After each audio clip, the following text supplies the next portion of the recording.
I'm joined now by my friend Catherine, who is going to help us excerpt a listening activity, keeping our 3 pillars in mind.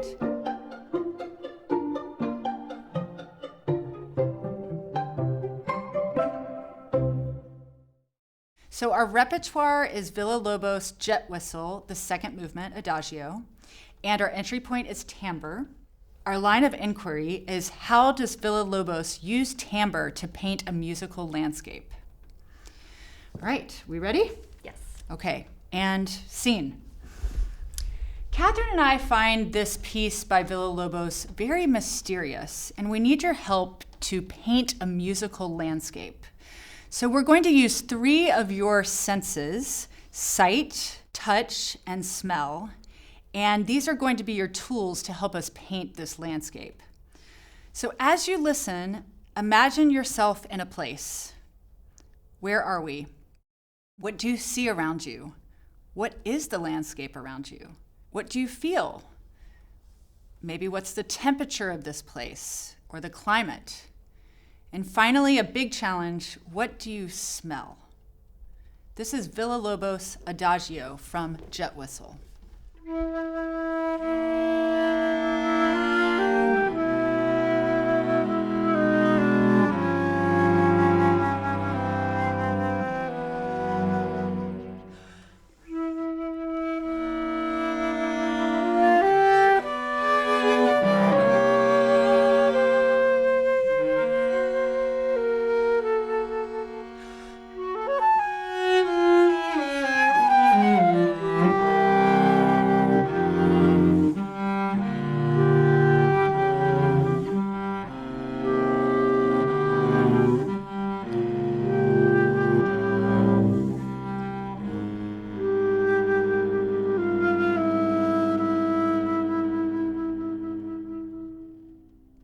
Okay, so now it's time to hear from you.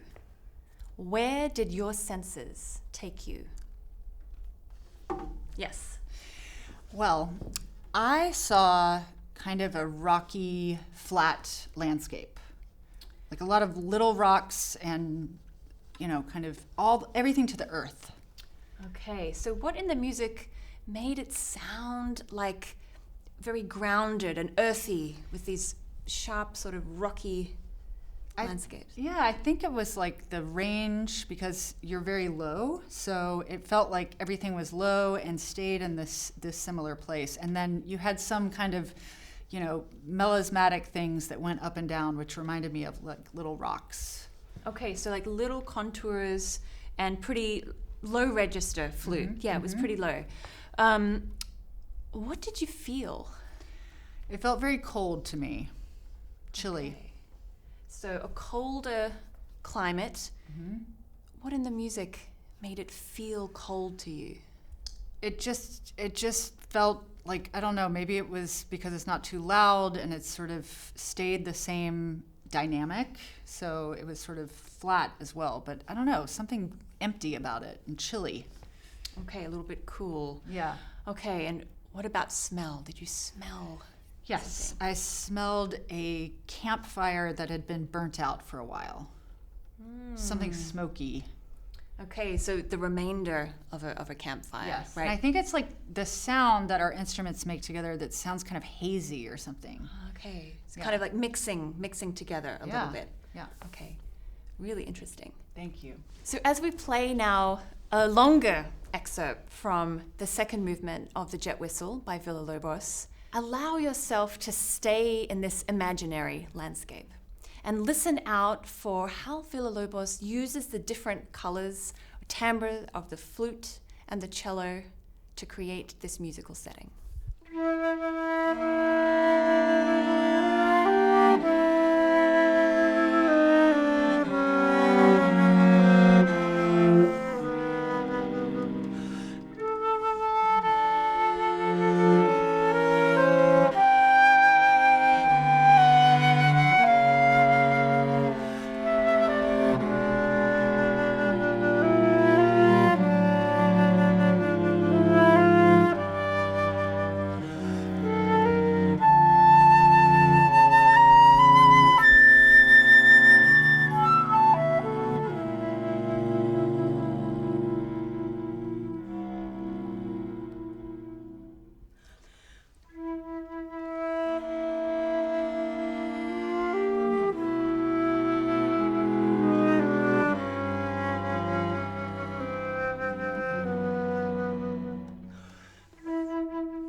let's recap all of the important things we need to remember when creating listening activities.